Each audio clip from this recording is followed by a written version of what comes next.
comenzar con...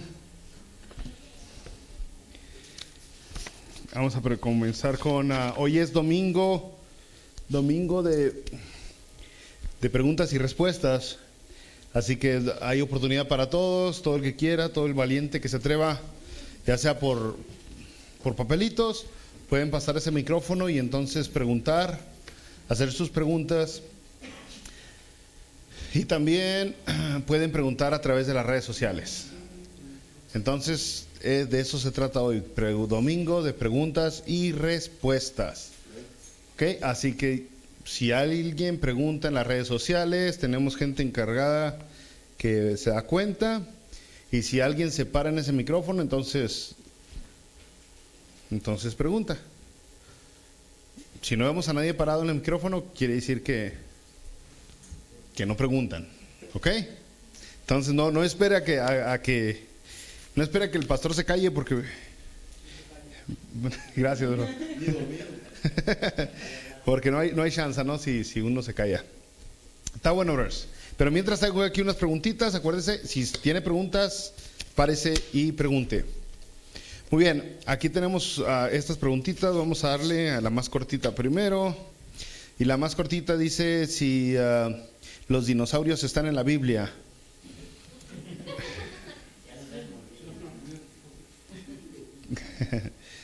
Los dinosaurios en la Biblia. Y entonces el asunto es de que ahorita vi esta pregunta y me puse a buscar porque dije pues no me acuerdo los versículos exactamente.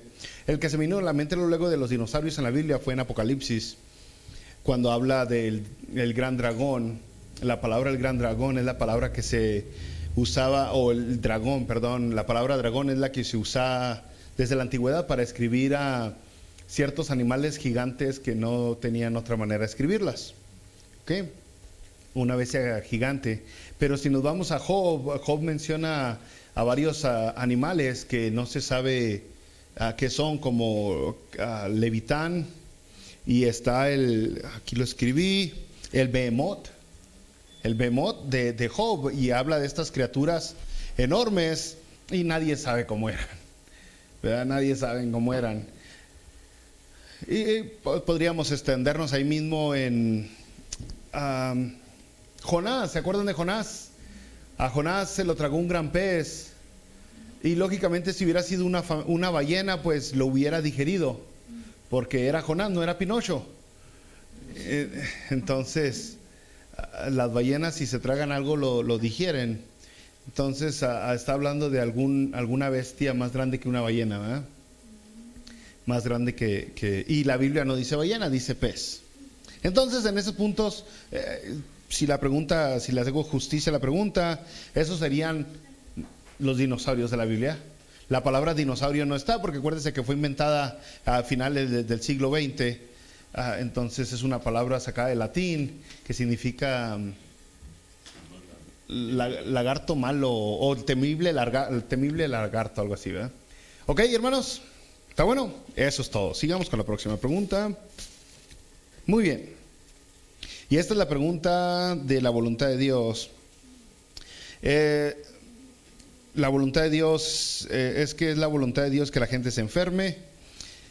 Y esta pregunta es bien importante para nosotros, porque por eso muchos hemos hecho reclamos delante de Dios por la voluntad de Dios. ¿Qué es la voluntad de Dios? ¿Qué no es la voluntad de Dios? Y si Dios es tan poderoso y si Dios es tan fuerte, ¿por qué no sana a alguien? Y si no es la voluntad de Dios, ¿por qué entonces la gente está enferma? Y si es la voluntad de Dios que no estén enfermos y no lo sana, es porque no es todopoderoso. Y nos podríamos extender mucho, que son preguntas justas, porque yo creo que muchos de los humanos se las han hecho en un momento o en otro en sus vidas, la voluntad de Dios. El asunto que la voluntad de Dios, y yo uso mucho esa palabra últimamente debido a los estudios en Colosenses. Cuando comenzamos a hablar, usted recordará que hablamos acerca de la voluntad de Dios, la oración de Pablo y la oración de Epafras era de que la gente conociera la voluntad de Dios, ahí en Colosenses 1. Uno de mis versículos favoritos de la palabra de Dios es Romanos capítulo 12, versículo 1 y versículo 1 y versículo 2 de Romanos 12. Dice: os ruego, hermanos, por las misericordias de Dios, que presentéis vuestro cuerpo en sacrificio vivo, santo, agradable a Dios, que es vuestro culto racional. No os conforméis. Está medio caliente aquí, ¿no? Dice: no os conforméis. Miren, mi hermano, puede abrir aquella puerta, si quieres, la de atrás. Si a alguien le da frío, ahí traigo chamarras extras. Pero dice la palabra de Dios: no os conforméis ¿a qué? A este siglo, sino transformados por medio de la renovación de vuestro entendimiento. Y luego dice al acabarse Romanos 12:2, para que comprobéis cuál sea la voluntad de Dios, buena, agradable y perfecta. Todo Romanos 1 hasta final del 2 viene a resumir con que, ¿para qué?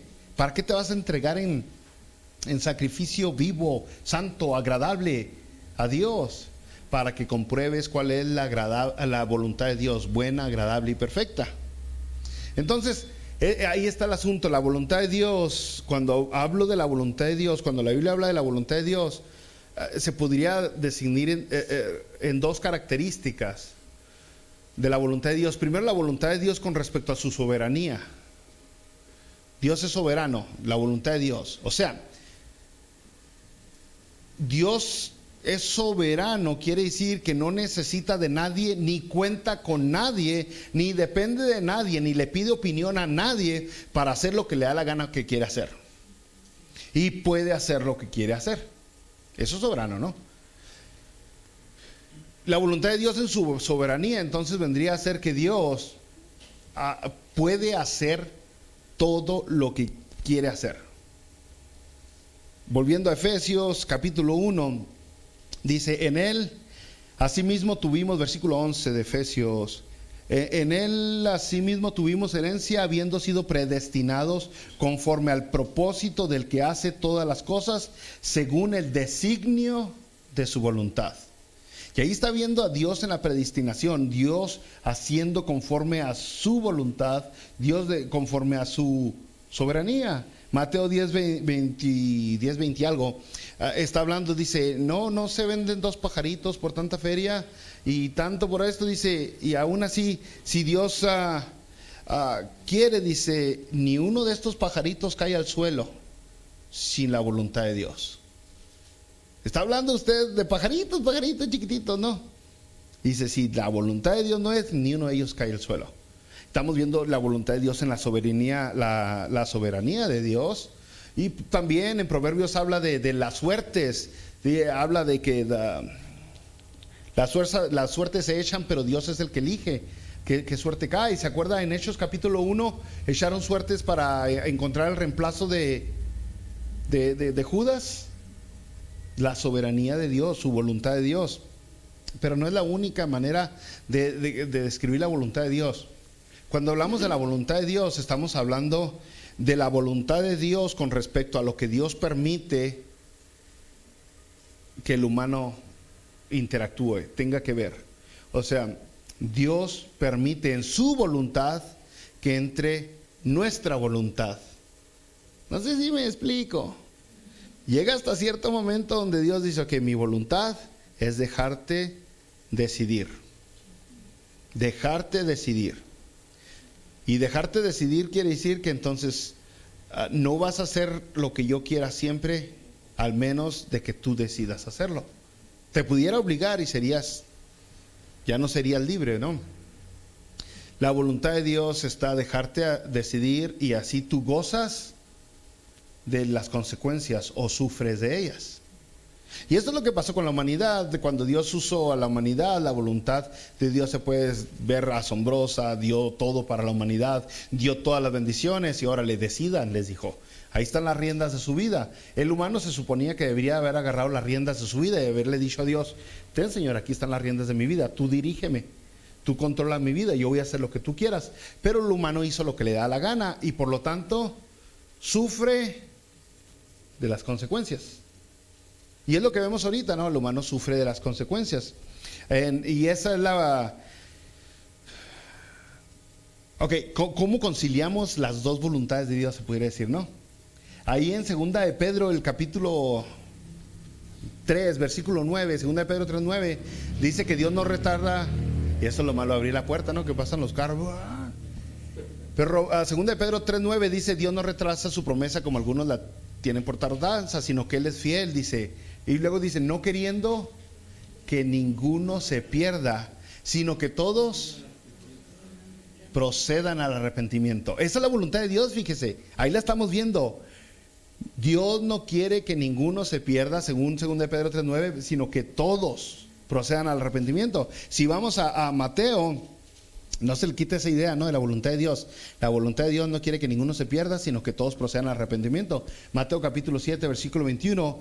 No todo el que me dice Señor, Señor, entrará en el reino de los cielos, sino el que hace la voluntad de mi Padre que está en los cielos. Entonces, acá está diciendo que no quiere que nadie se pierda, esa es su voluntad. Y acá está diciendo que nadie va a entrar al cielo nomás por decirme Señor, Señor, sino el que hace la voluntad de mi Padre. Y estamos viendo las dos voluntades con el mismo fin. La voluntad de Dios en su soberanía, la voluntad de Dios en dejarnos a nosotros entrar en la ecuación.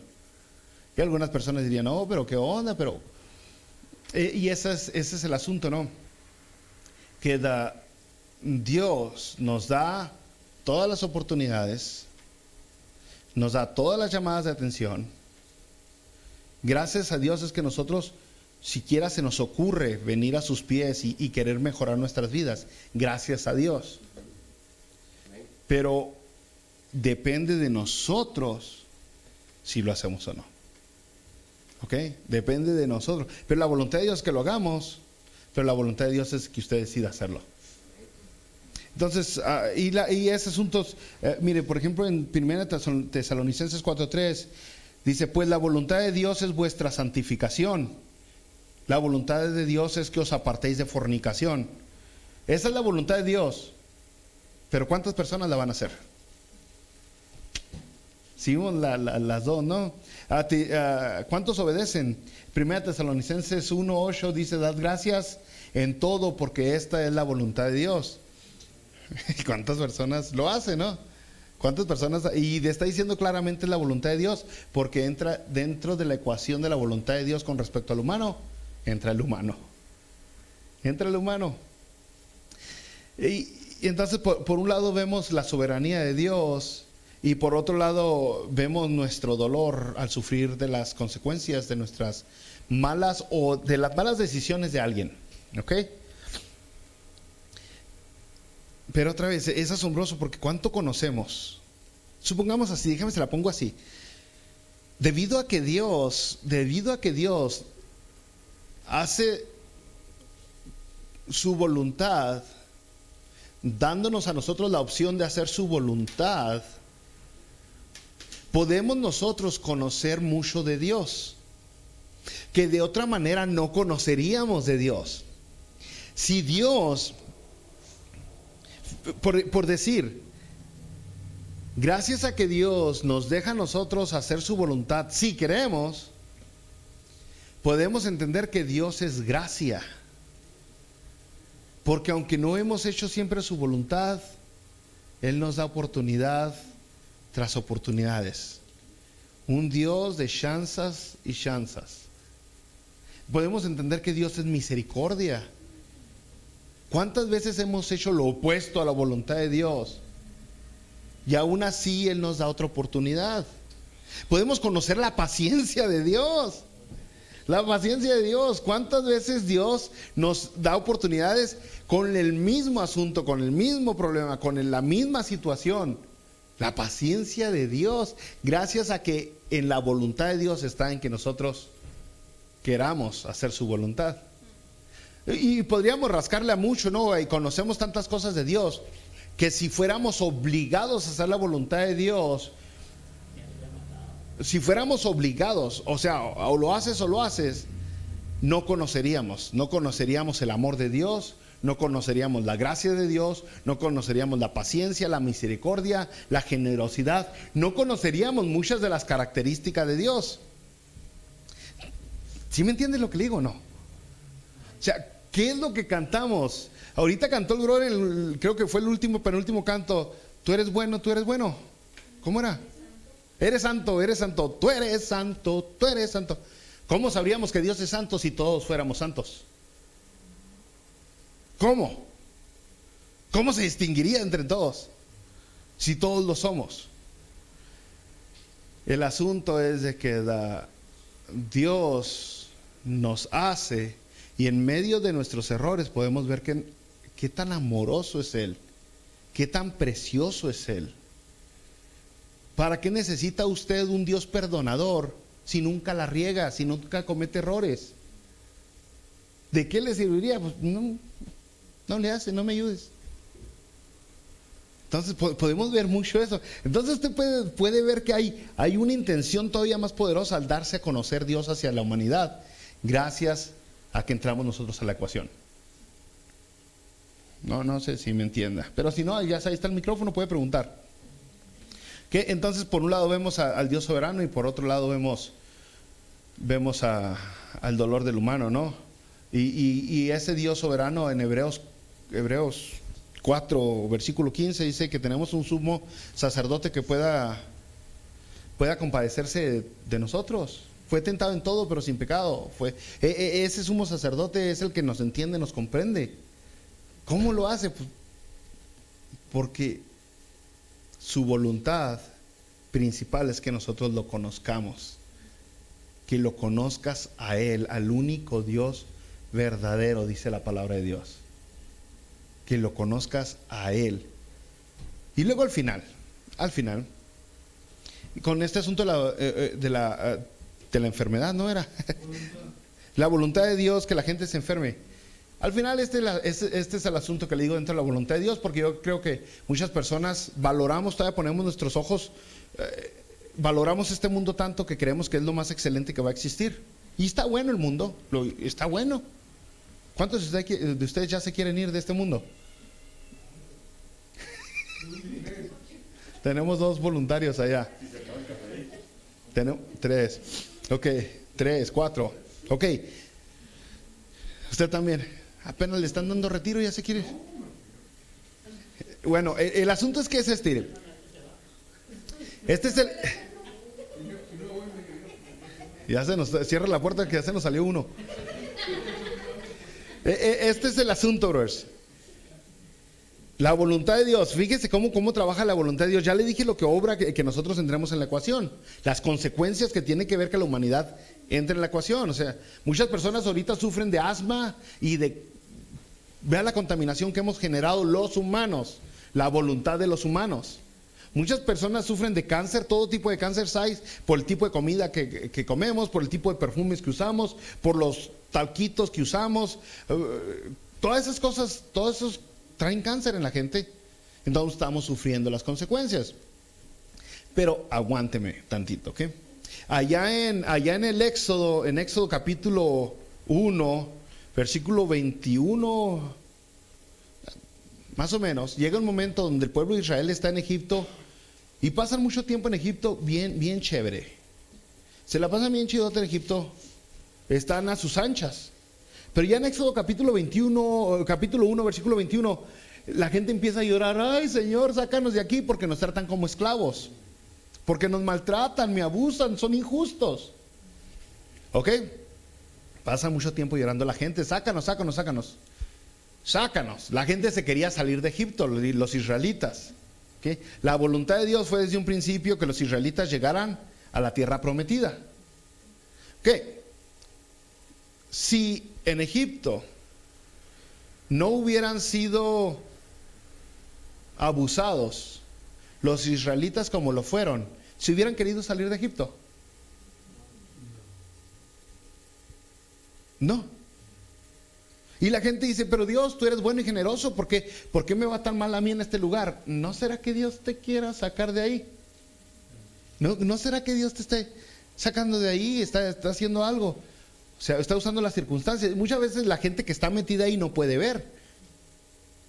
Por eso lo único que queda es confiar en Dios, que su conocimiento es es completo, el de nosotros es limitado. Nosotros podemos ver un pedacito de la fotografía. Nuestro Dios poderoso ve toda la fotografía, ve lo que va a pasar, lo que está pasando, y ve lo que puede suceder si usted sigue en lo que está, ¿no? Entonces, la gente rogó, la gente lloró, y Dios dijo: ándale, chiquitito, vámonos para afuera. Si usted en este mundo le va al 100, ¿se quedará ir algún día a este mundo? Si así como está el mundo con todo, con toda la injusticia, con toda la maldad, con todos esos abusadores, violadores, con todas esas enfermedades que hay, así como está el mundo con la corrupción, con la política en Washington y allá en el DF, si está el mundo como está, aún así estamos apegados a este mundo. Aún así la gente está: ay, no me quiero morir, no me quiero morir. Y imagínense que Dios nos dé las bendiciones que tiene preparadas para nosotros, para la eternidad, nos las dé aquí. No, pues aquí me quedo. De aquí soy. Entonces nosotros necesitamos ya salir de la caja y ver la imagen más grande de Dios. Ver la imagen de Dios. Allá en Apocalipsis, capítulo 6 de Apocalipsis, es un asunto muy parecido. La gente en el templo, debajo del altar, le están reclamando a Dios. Le dicen: ¿hasta cuándo, Señor? ¿Hasta cuándo no vengarás? ¿Hasta cuándo? Tranquilo, la voluntad de Dios se está haciendo. Ustedes tranquilo. Y entonces el que el humano reclame es lógico, porque fuimos creados para ser felices. Fuimos creados para tener... Se nos dio todo a charola de plata y luego la regamos, ¿no? Y luego como cometimos el error, ¿no? El error grande y horrible. Es como aquel que va a la entrevista de trabajo, guapo, peinadito, hasta se bañó, llega a tiempo, impresiona a los que lo entrevistan, le dan el trabajo y le dicen: empiezas el lunes, y se va todo feliz él, y el lunes llega tarde. ¿Qué onda? Pues, también que te había ido, ya te habían dado el jale. Y luego le echa la culpa a los: son sangrones, me corrieron. Son nuestras decisiones siempre, ¿no? Son nuestras decisiones. Nosotros debemos entender a Dios ahí a ver quién lo busca, no me acuerdo en qué parte de la palabra de Dios está, donde Él nos dice: aquí yo pongo delante de ustedes la bendición y la maldición. Está en el Pentateuco. Pero el caso es de que ustedes elijan. Aquí está la bendición y la maldición. ¿Cuál es la voluntad de Dios? Pues la voluntad de Dios es que usted sea una persona bien bendecida.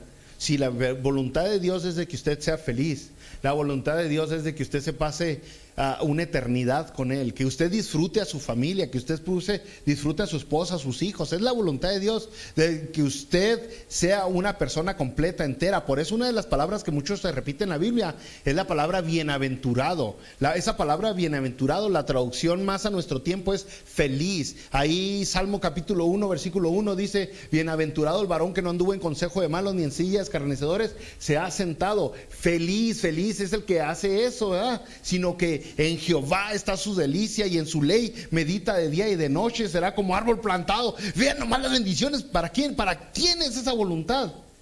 Para la persona que se goza delante de Dios. Y la misma palabra la vemos en Mateo, en el sermón del monte: bienaventurados los pobres de espíritu, bienaventurados, y todo eso es feliz. Mateo capítulo 5 creo que es el sermón del monte, ¿verdad? ¿Qué es la voluntad de Dios? Pues ya te dije que es la voluntad de Dios. Tú vas a gozar y disfrutar. Pero la máxima voluntad de Dios, es más, la máxima voluntad de Dios, o sea, donde usted diría: ¿qué es la voluntad de Dios que domina sobre todas las demás cosas? Romanos capítulo 8, versículo 28, versículo 29. Dice: para los que aman a Dios todas las cosas nos ayudan a bien. Y luego dice: esto es para los que conforme a su propósito son llamados, porque a los que antes conoció también los predestinó para que fuesen hechos conforme a la imagen de su Hijo Jesús. O sea, aquí está diciendo: la voluntad de Dios máxima es que seas hecho a la imagen de Cristo Jesús. Esa es la máxima voluntad de Dios. Fíjese, la voluntad de Dios no es que tengas 5 hijos, no es que tengas 2 carros, no es que tengas buena salud, no es que tengas buen trabajo. La máxima voluntad de Dios, que está por encima de cualquier otra cosa, es que seas hecho conforme a la imagen de Cristo Jesús. Y si para lograr eso te tiene que quitar hijos, que así sea. Si para lograr eso te tiene que quitar casas, que así sea. Si para lograr eso te tiene que quitar la salud, que así sea. ¿Me entendió o no me entendió? Y muchas personas, ¿pero por qué? ¿Por qué? Entiende nomás. Ahí Hebreos 11. Es pues la fe es la certeza de lo que se espera, la convicción de lo que no se ve. Y luego Hebreos 11:6 dice bien clarote, porque el que cree en Dios tiene que creer que Él existe. En pocas palabras dice, el que cree en Dios tiene que creer que Él existe. Entonces, otra vez todo caemos en lo mismo. ¿Qué quiere decir? Que si una persona verdaderamente tiene fe en Dios,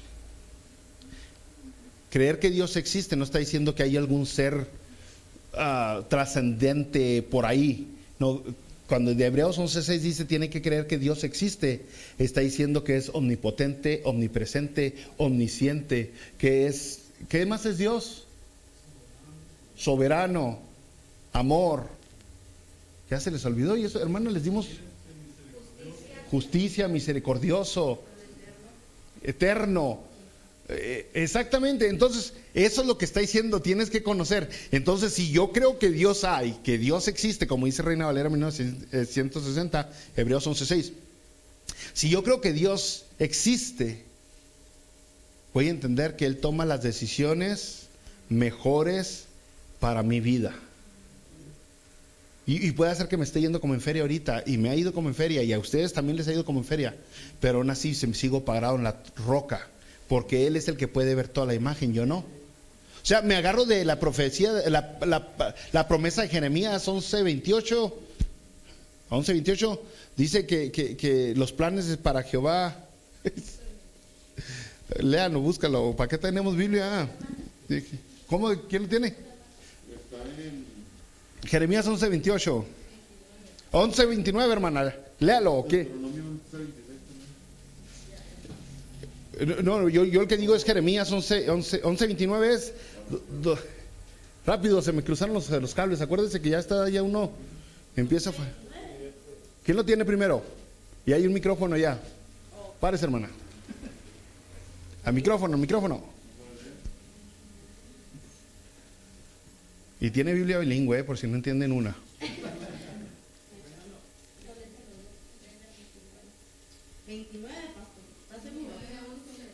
29:11, gracias, hermana. Le digo que hace... 11:29. Sí, es culpa de Jesús. Okay. Dice 29:11, tiene Jeremías 29:11, ese es el que andaba buscando, sí. Ok, eso dice, porque yo sé muy bien los planes que tengo para ustedes, afirma el Señor, planes de bienestar y no de calamidad, a fin de darles un futuro y una esperanza. Bueno, ese es Jeremías 29:11, robándolo un poquito, ¿no?, del contexto que está ahí puesto. Ese es para mí fe. Dios ya sabe los planes que tiene para mí. Ya se los... leyó en una versión internacional, es cierto. Y yo digo, ya tiene, mi vida está en las manos de Dios. Mi vida está en las manos de Dios. Por eso, algunas personas justifican a Dios con el punto de que dicen, no, Dios no tuvo nada que ver con eso. Dios no tuvo nada que ver. Y yo digo, no, Dios siempre tiene todo que ver. Y es que Dios no pudo hacer nada. No, Dios podía hacer nada, todo. Él es soberano, Él podía meter las manos y parar ese tornado. Dios podía detener ese temblor. Dios podía calmar ese tsunami. Dios podía erradicar esa enfermedad. Dios puede hacer todo eso. Pero también en su voluntad está que nosotros lleguemos a sus pies. Eso es lo más importante para nosotros. Que entendamos, en un momento se nos acaba esta vida. ¿Y dónde vamos a pasar la eternidad? ¿Dónde vamos a estar? Entonces la voluntad de Dios máxima es que nosotros seamos hechos conforme a la imagen de su Hijo Jesús. Romanos 8, 28, 29. Es importante. Salmo 48. El hacer tu voluntad, Dios mío, me ha agradado, dice el salmista. Me ha agradado. Salmo 143, 10. Enséñame a hacer tu voluntad porque tú eres mi Dios. Tu buen espíritu me guía a tierra de rectitud.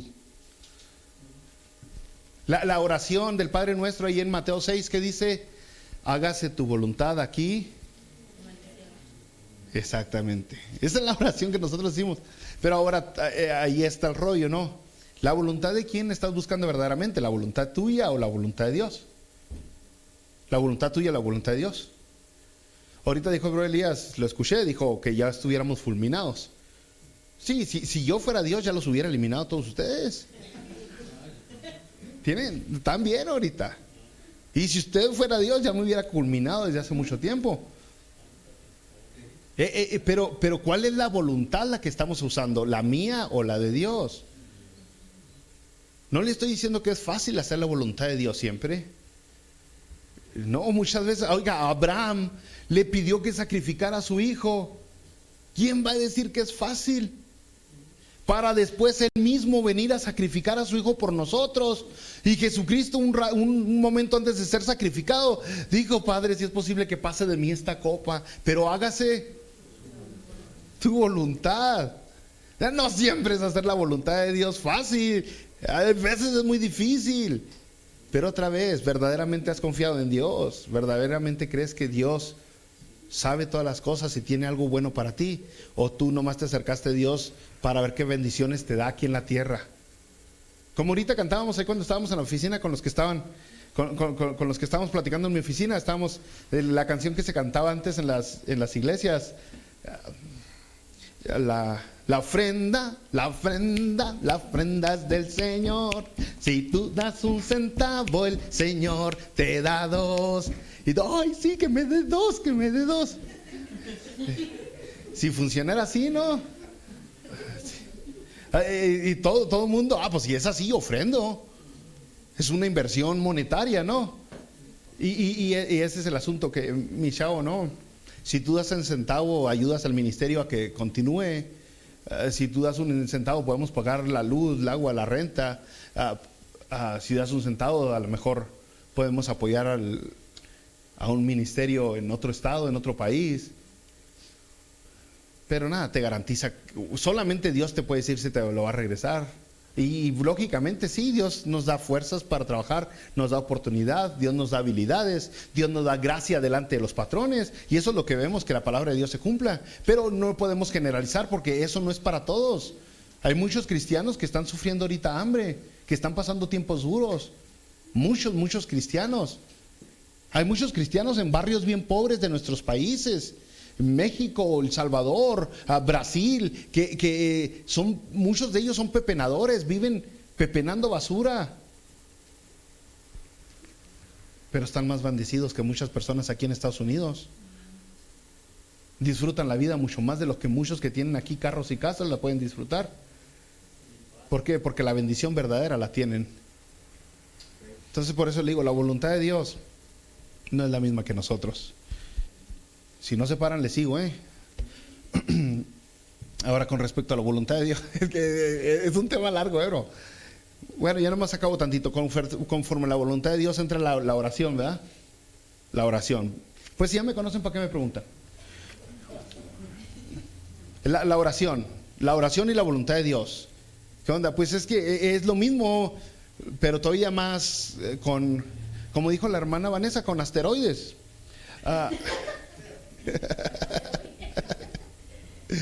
Pero con esteroides, ¿no? Porque la oración es otra vez buscar la voluntad de Dios, alcanzarla y hacerla.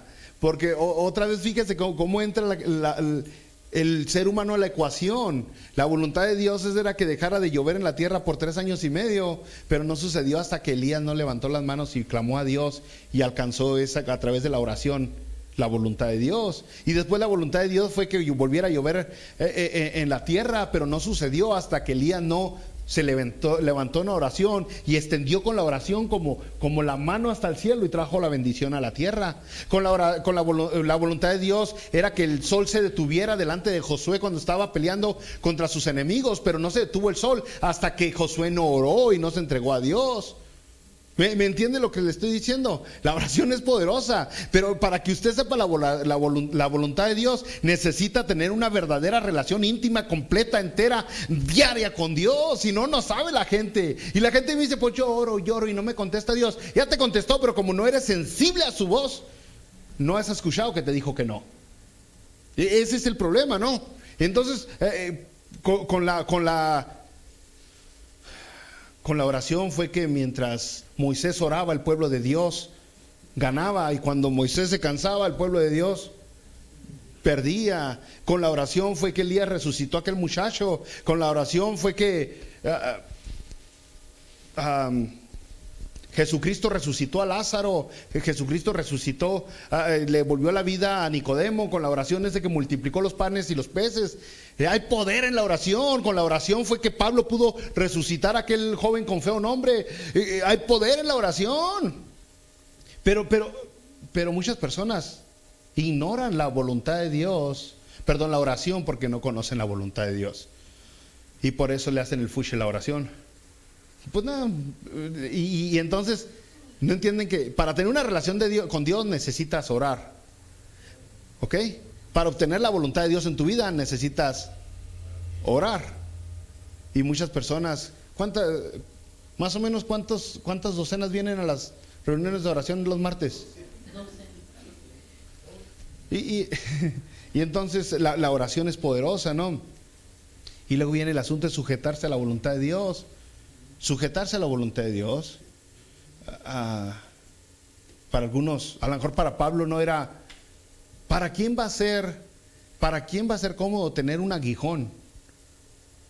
Y Pablo tenía un aguijón, dice la palabra de Dios. Está hablando de una manera, ¿cómo es?